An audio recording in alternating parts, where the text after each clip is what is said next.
나는 평범한 30대 여성이었다. 매일 아침 간단한 토스트와 인스턴트 커피로 아침을 때우고 작은 도시의 인쇄소로 향했다. 삼성인쇄라는 낡은 간판이 달린 2층 건물에서 컬러 프린터의 잉크, 냄새와 종이가 돌아가는 단조로운 소리 속에서 살았다.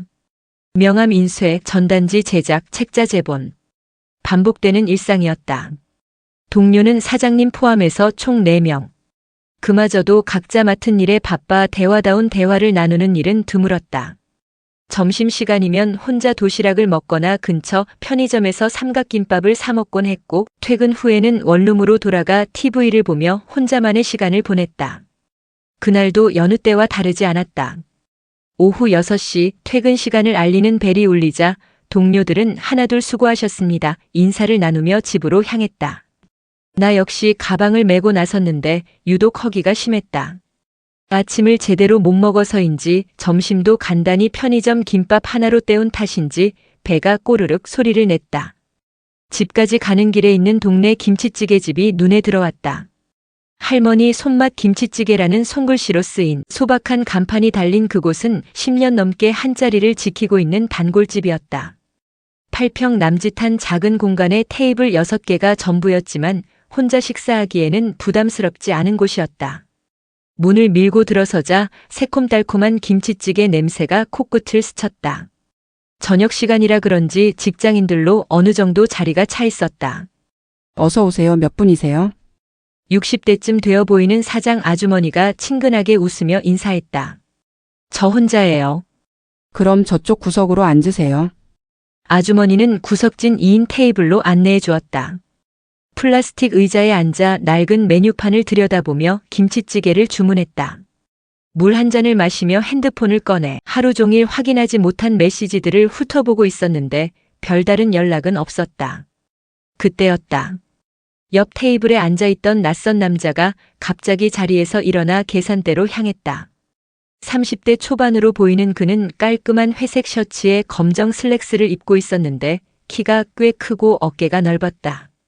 얼굴은 잘생겼다기보다는 편안하고 신뢰감을 주는 인상이었다. 뭔가 차분하면서도 따뜻한 느낌이 들었다. 내가 들어올 때는 이미 식사를 마치고 있던 것 같았는데 혼자서 조용히 밥을 먹고 있었다. 딱히 신경 쓰지 않고 있었는데 그가 일어서는 모습이 눈에 들어왔다. 사장님 계산이요. 네, 잠시만요. 김치찌개 하나에 공기밥. 그런데 그 순간 내 귀를 의심할 만한 말이 들려왔다. 저기 앉아 계신 분 식사값도 같이 계산해 주세요. 나는 깜짝 놀라 고개를 번쩍 들었다. 그가 나를 보고 있었다.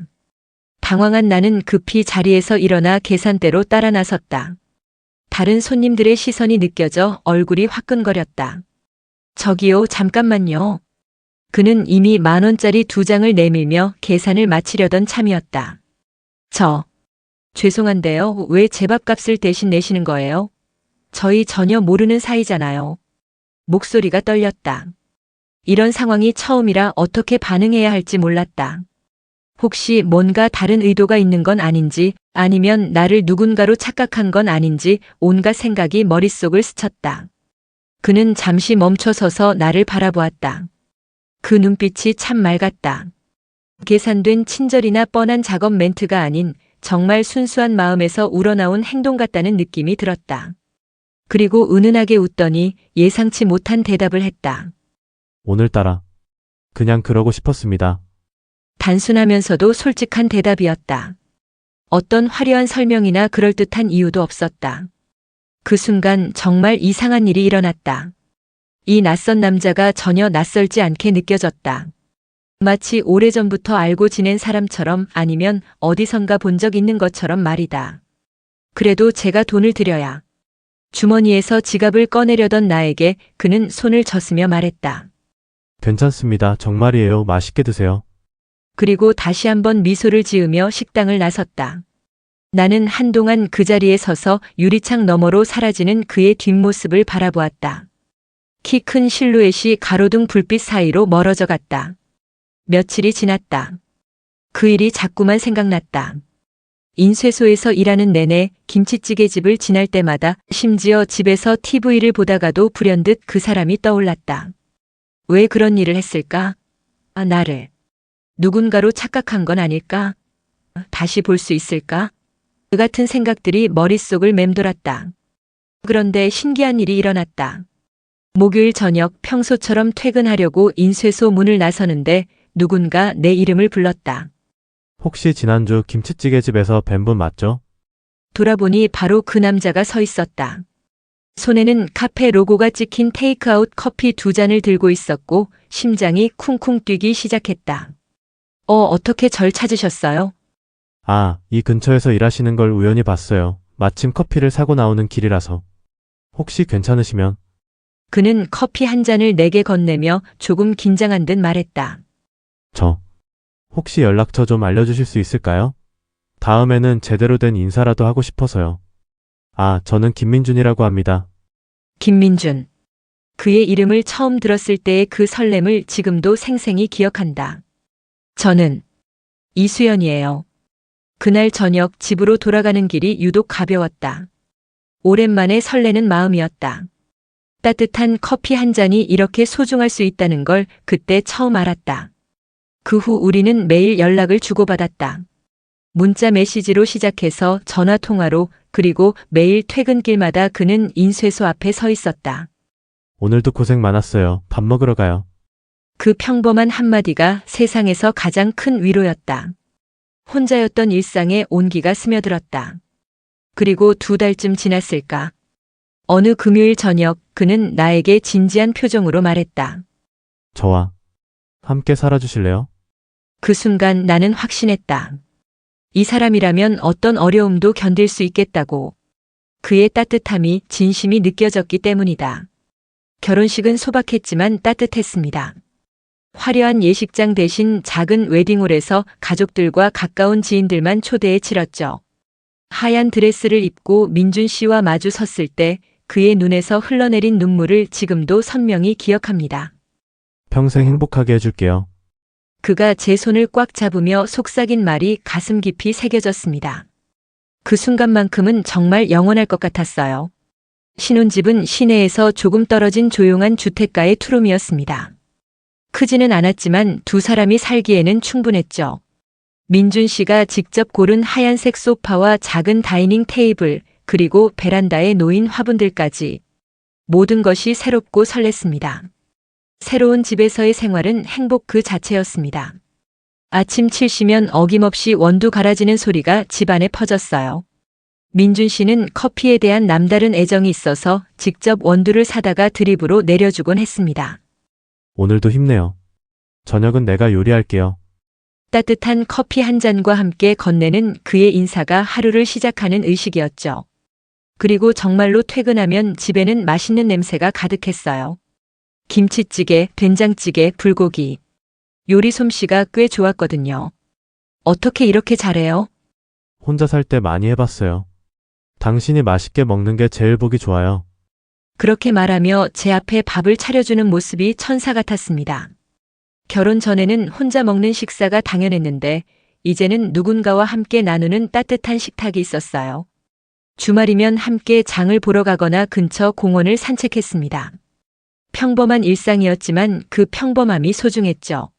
손을 잡고 걷는 것만으로도 세상을 다 가진 기분이었으니까요. 하지만 이상한 점들이 하나둘 눈에 들어오기 시작했습니다. 결혼 후 1달쯤 지났을 때부터였을까요? 민준 씨는 늘 밤늦게까지 어디론가 나가곤 했습니다. 처음에는 회사 야근이나 회식인 줄 알았어요. 영업직이니까 그런 일이 많을 거라고 생각했죠. 오늘도 늦어요? 회사 일이 있어서 그래. 곧 괜찮아질 거야. 그는 늘 이렇게 얼버무렸습니다. 구체적인 설명은 없었어요. 어떤 일인지, 누구와 만나는지, 언제 끝날지 아무것도 말해주지 않았습니다. 그리고 이상한 전화들이 자주 걸려왔어요. 집에서 함께 TV를 보고 있을 때 핸드폰이 울리면 민준 씨는 급히 베란다로 나가 문을 닫고 통화했습니다. 목소리를 낮춰서 대화하는 모습이 예전의 다정한 모습과는 달랐어요. 누구예요? 아, 회사 사람이야. 업무 얘기. 하지만 그의 표정은 어두웠습니다. 뭔가 무거운 일을 떠안고 있는 것 같았어요. 결정적인 순간은 어느 일요일 오후였습니다. 민준 씨가 샤워를 하는 사이 옷장에서 깨끗한 셔츠를 꺼내려다 그가 무언가를 급히 숨기는 걸 봤어요. 서랍 깊숙이 밀어넣는 봉투 같은 것이었죠. 그거 뭐예요? 샤워를 마치고 나온 그에게 물었습니다. 아, 그냥 서류야. 별거 아니야. 하지만 그의 목소리는 평소와 달랐어요. 어딘지 경직되어 있었고 시선도 제 눈을 피했습니다. 서류가 왜 그렇게 소중해요? 옷장 깊숙이 숨겨두고. 정말 별거 아니라니까. 너무 신경 쓰지 마. 그는 평소보다 약간 날카로운 톤으로 말했습니다. 그리고 급히 다른 얘기로 화제를 돌렸어요. 그때는 대수롭지 않게 넘겼지만 제 마음 한구석에는 알 수 없는 그림자가 드리워지기 시작했습니다. 사랑하는 사람이 저에게 숨기고 있는 것이 있다는 사실이 작은 가시처럼 마음을 찔렀어요. 밤늦게 들어오는 날이 점점 많아졌고 전화 통화도 더 빈번해졌습니다. 그리고 가끔씩 그의 얼굴에 스치는 걱정스러운 표정들. 무엇인가 그를 괴롭히고 있다는 걸 알 수 있었지만 물어봐도 대답해주지 않았어요. 당신 혹시 무슨 걱정이라도 있어요? 제게 말해주세요. 아니야, 괜찮아. 그냥 요즘 일이 좀 복잡해서 그래. 항상 같은 대답. 점점 답답해졌습니다. 하지만 그럼에도 불구하고 집에 있을 때의 그는 여전히 다정한 남편이었어요. 아침마다 커피를 내려주고 저녁을 준비해주고 제가 힘들어하면 따뜻하게 안아주었습니다. 그래서 더 혼란스러웠는지도 모릅니다. 낮에 따뜻한 남편과 밤에 비밀스러운 남편. 두 개의 모습 사이에서 저는 점점 불안해지고 있었어요. 그 무렵부터였습니다. 행복했던 신혼의 꿈에 작은 균열이 생기기 시작한 건 결혼한 지 2년쯤 되었을 때였습니다. 그날은 평범한 금요일이었어요. 인쇄소에서의 하루 일과를 마치고 집으로 향하는 길 마음은 주말 계획으로 가득했습니다. 민준 씨가 오랜만에 어디론가 데이트를 가자고 했거든요. 오늘은 일찍 들어온다고 했는데 뭔가 맛있는 걸 해놔야겠다. 그런 생각을 하며 현관문을 열었습니다. 그런데 거실에 낯선 사람들이 앉아 있었습니다. 경찰 2명이 소파에 앉아 있었어요. 한 명은 40대쯤 되어 보이는 형사, 다른 한 명은 젊은 순경이었습니다. 그들의 표정이 너무나 진지하고 무거웠습니다. 혹시 이분의 아내분 되십니까? 형사가 테이블 위에 놓인 민준 씨의 신분증을 가리키며 물었습니다. 갑자기 가슴이 철렁 내려앉았어요. 네, 그런데요. 무슨 일이? 목소리가 떨렸습니다. 불길한 예감이 온몸을 휘감았어요. 왜 경찰이 우리 집에 와 있는 걸까요? 왜 민준 씨의 신분증이 그들 손에 있는 걸까요? 형사는 잠시 주춤했습니다. 그리고 깊게 한숨을 내쉬며 입을 열었어요. 남편분이 오늘 오후 3시경 강남대로에서 교통사고로 네. 현장에서 사망하셨습니다. 순간 세상이 멈췄습니다. 형사의 입이 움직이는 게 보였지만 소리가 들리지 않았어요. 귀가 먹먹해지면서 심장 소리만 크게 들렸습니다. 쿵쾅, 쿵쾅, 쿵쾅. 아니에요. 그럴 리 없어요. 제가 소리쳤습니다. 목소리가 금방이라도 깨질 것 같았어요. 민준이는 아직 회사에 있어요. 오늘 일찍 온다고 했거든요. 잘못 보신 거예요. 하지만 형사는 고개를 저었습니다. 신원 확인을 마쳤습니다. 사고 당시 지갑에서 발견된 신분증과 현장의 차량 번호 그리고 안 돼요. 안 된다고요. 저는 소파에 주저앉으며 울부짖었습니다. 현실을 받아들일 수 없었어요. 불과 몇 시간 전까지만 해도 오늘은 일찍 갈게 맛있는 거 해놔라고 문자를 보낸 사람이 어떻게 죽을 수 있단 말인가요? 부인 정신을 차리세요. 지금 병원에서 기다리고 계십니다. 병원. 그 말을 듣는 순간 마지막 희망이 생겼어요.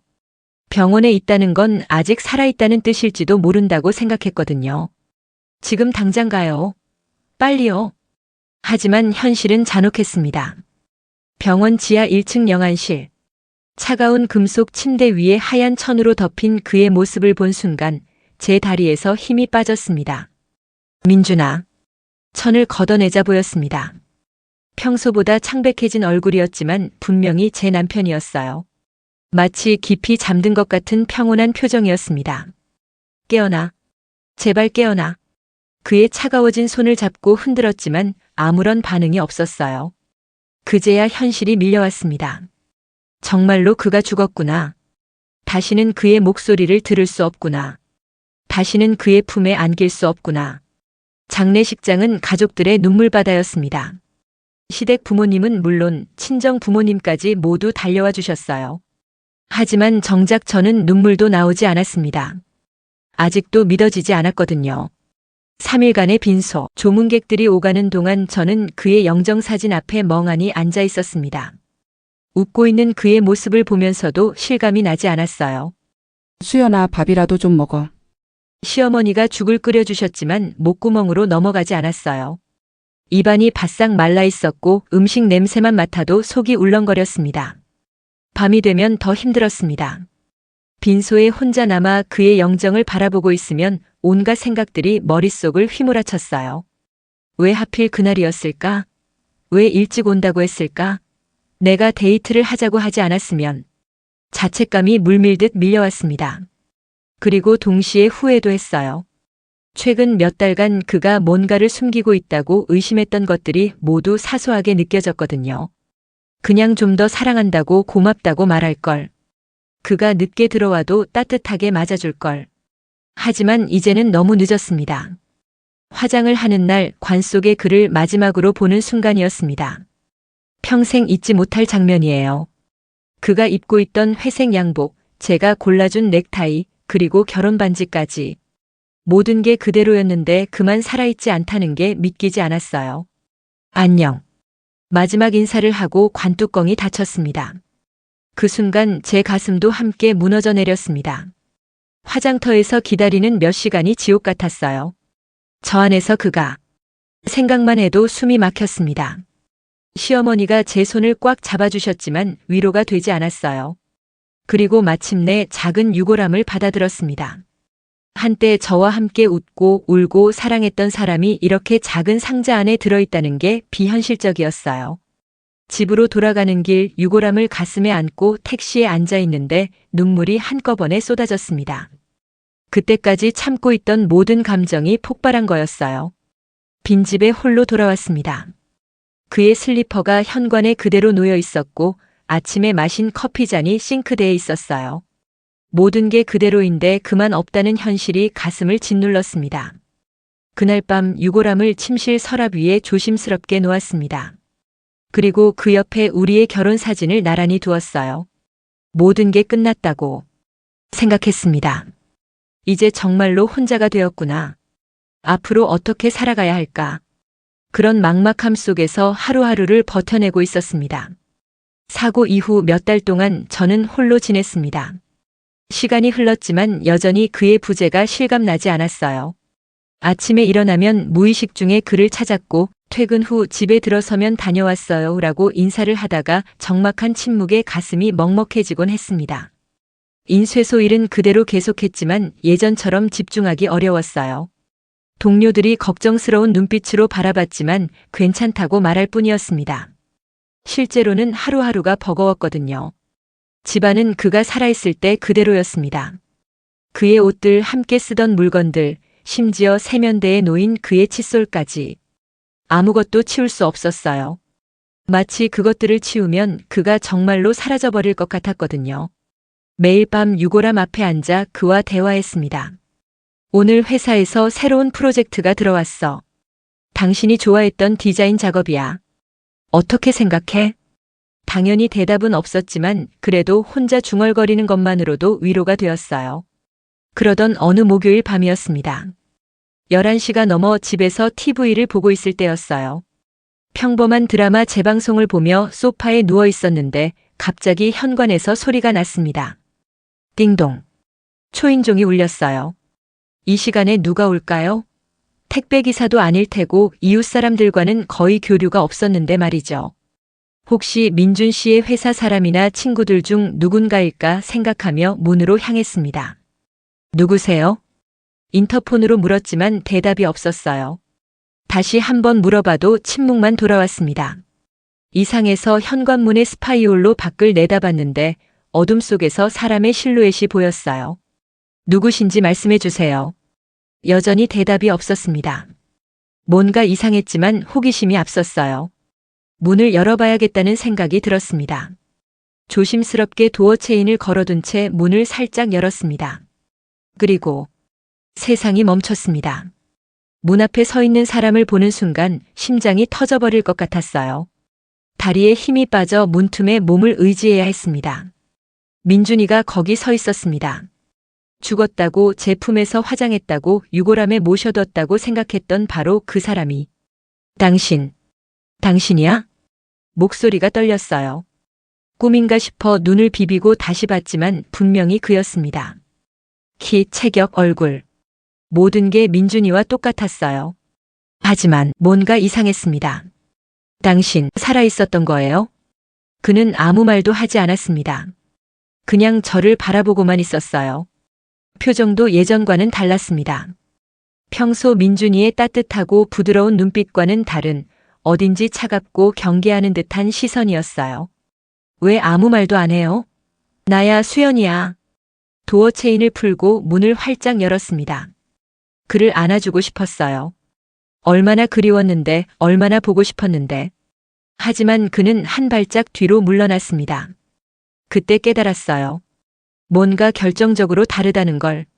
민준이는 항상 집에 들어올 때 다녀왔어요 라고 인사했어요. 그리고 제 이마에 가볍게 키스를 해주곤 했죠. 하지만 눈앞에 이 사람은 그저 어색하게 서 있기만 했습니다. 당신, 왜 그래요? 왜 나를 못 알아보는 것처럼? 자세히 보니 더 많은 차이점들이 보였어요. 걷는 자세가 달랐고 서 있는 모습도 평소 민준이와 미묘하게 달랐습니다. 민준이는 어깨를 약간 둥글게 하고 서는 버릇이 있었는데 이 사람은 어깨를 꼿꼿이 펴고 있었어요. 그리고 결정적으로 손이 달랐습니다. 민준이의 왼손 약지에는 작은 흉터가 있었어요. 어릴 때 다쳐서 생긴 상처라고 했었거든요. 하지만 이 사람의 손에는 그 흉터가 없었습니다. 당신, 민준이 아니죠? 그제야 그가 입을 열었습니다. 죄송합니다. 놀라게 해드려서. 목소리도 달랐어요. 민준이보다 조금 더 낮고 거친 목소리였습니다.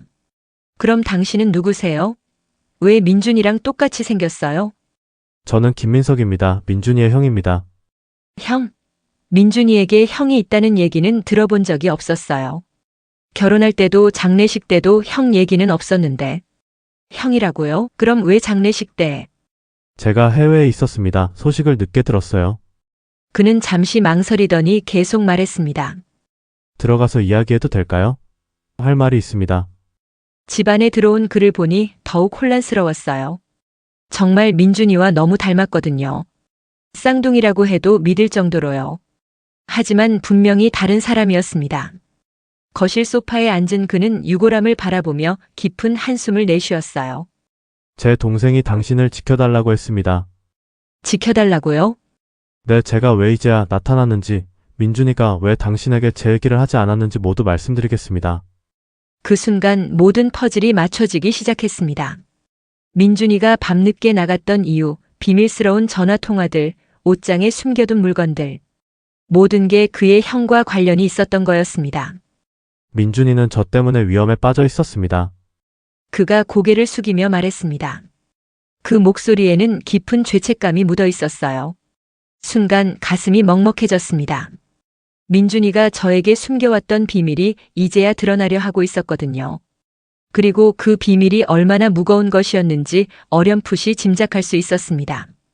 민석 씨는 유골함을 바라보며 한참 동안 말을 잇지 못했습니다. 그의 눈가에 눈물이 맺혀 있는 걸 보고서야 그 역시 동생을 잃은 슬픔에 잠겨 있다는 걸 알 수 있었어요.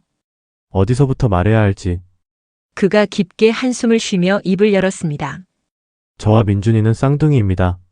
하지만 전혀 다른 길을 걸어왔어요. 다른 길이라고요?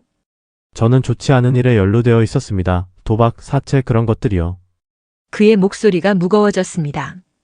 처음에는 작은 돈이었어요. 친구 보증이나 서다가 시작된 일이었죠. 하지만 눈덩이처럼 불어났고 어느새 감당할 수 없는 금액이 되어버렸습니다. 저는 숨을 죽이고 그의 말을 들었습니다. 3억이었어요. 3억이요? 내 이자가 복리로 붙으면서 감당할 수 없을 정도로 커져버린 거죠. 그들은 제게 돈을 갚으라고 했지만 저 혼자서는 불가능한 금액이었어요. 민석 씨는 주먹을 꽉 쥐었습니다. 그래서 민준이에게 도움을 청했습니다. 형이 어려우니 도와달라고 바보 같은 동생은 주저하지 않았어요. 민준이가 그 빚을 떠안은 거예요? 일부르려 하지만 그것만으로는 해결되지 않았습니다. 그들은 점점 더 많은 것을 요구했어요. 그리고 위협하기 시작했죠. 그제야 민준이가 왜 그렇게 비밀스럽게 행동했는지 이해할 수 있었습니다. 그 사람들이 민준이를 위협한 거예요? 네, 처음에는 저만 노렸어요. 하지만 제가 도망치자 그들의 표적이 민준이가 된 겁니다. 민준이는 제 피 때문에 위험해진 당신을 지키려고 했어요. 그래서 밤늦게 나가곤 했던 거군요. 그들과 협상하러, 돈을 구하러, 때로는 숨어 지내러. 민준이는 당신이 그런 사실을 알게 되는 걸 원하지 않았거든요. 민석 씨는 옷장 쪽을 바라보았습니다. 옷장에 숨겨둔 것들도 그 때문이에요. 협박 편지들, 빈문서들 당신이 보면 안 되는 것들이었죠. 그 순간 제 눈에서 눈물이 쏟아져 내렸습니다. 민준이가 혼자서 그 모든 걸 감당하고 있었다니. 왜 나한테 말하지 않았어요? 함께 해결하면 됐잖아요. 민준이는 당신이 무너지는 걸 견딜 수 없었대요. 수연이는 너무 순수해. 이런 더러운 일에 연루시킬 수 없어라고 했거든요. 바보. 정말 바보. 저는 유골함을 안으며 울었습니다. 그동안 제가 그를 의심했던 게 얼마나 미안한지. 사고도 그 때문인가요? 민석 씨는 고개를 끄덕였습니다. 그날 그들과 마지막 협상을 하러 가는 길이었어요. 제가 해외에서 돌아온다는 소식을 듣고 모든 걸 끝내려 했던 거죠. 마지막 협상이요? 저를 대신해서 모든 빚을 떠안겠다고 했다더군요. 그리고 당신만은 절대 건드리지 말라고. 그의 목소리가 떨렸습니다. 하지만 그 길에서 사고가 났어요. 경찰은 단순 교통사고라고 했지만 혹시 그 사람들이? 확실하지는 않아요. 하지만 우연이라고 하기에는. 침묵이 흘렀습니다. 진실은 영원히 알 수 없겠지만 어쨌든 민준이는 저를 지키려다가 죽은 거였습니다. 미안합니다. 민석 씨가 갑자기 제 앞에 무릎을 꿇었어요. 저 때문입니다. 제가 그런 일에 연루되지 않았다면 민준이는 지금도 당신 곁에 있었을 거예요. 일어나세요. 일어나요. 저는 그를 일으켜 세우며 말했습니다. 민준이가 원한 건 제가 무너지지 않는 거잖아요. 당신까지 이렇게 괴로워하시면 민준이가 더 슬퍼할 거예요. 그날 밤 민석 씨는 모든 걸 털어놓았습니다. 어떻게 그런 일에 빠지게 되었는지, 민준이가 얼마나 그를 걱정했는지, 그리고 마지막까지 저만을 생각했는지. 민준이는 항상 말했어요. 수연이만큼은 행복하게 해주고 싶다고. 수연이가 웃는 모습을 보면 세상을 다 가진 기분이라고. 그 말을 듣는 순간 제 가슴이 미어졌습니다. 남편이 제 행복을 지키기 위해 얼마나 많은 걸 감내했는지 알게 되자 슬픔과 동시에 감사함이 밀려왔어요. 그래도 후회하지 않았을 거예요. 네? 민준이요. 당신을 도운 걸 후회하지 않았을 거예요. 그게 민준이잖아요. 민석 씨는 고개를 끄덕였습니다. 그래서 더 죄송하고 고마워요. 그날 이후 제 마음에 변화가 찾아왔습니다. 민준이가 왜 그런 행동을 했는지 알게 되자 그에 대한 의심과 원망이 모두 사라졌어요. 대신 그의 사랑이 얼마나 깊고 진실했는지 깨달을 수 있었습니다. 민석 씨는 해외로 다시 떠났습니다. 더 이상 위험하지 않도록 모든 걸 정리했다고 했어요. 떠나기 전 마지막으로 와서 인사했을 때 그가 한 말이 기억납니다. 수연 씨 행복하세요. 그게 민준이가 원하는 일이에요. 당신도요. 민준이는 당신이 건강하고 평범하게 사는 걸 원할 거예요. 그 후 저는 조금씩 다시 살아가기로 했습니다. 민준이가 원했던 대로 제가 무너지지 않고 걸어가기를 바라며. 물론 쉽지 않았어요. 여전히 그리웠고 때로는 울기도 했죠. 하지만 이제는 알았습니다. 그의 사랑이 진실이었다는 걸. 마지막까지 저를 지키려 했다는 걸. 그리고 그가 제 행복을 누구보다 바랐다는 걸. 그것만으로도 충분했습니다. 앞으로도 그의 사랑을 가슴에 안고 살아갈 수 있을 것 같았어요.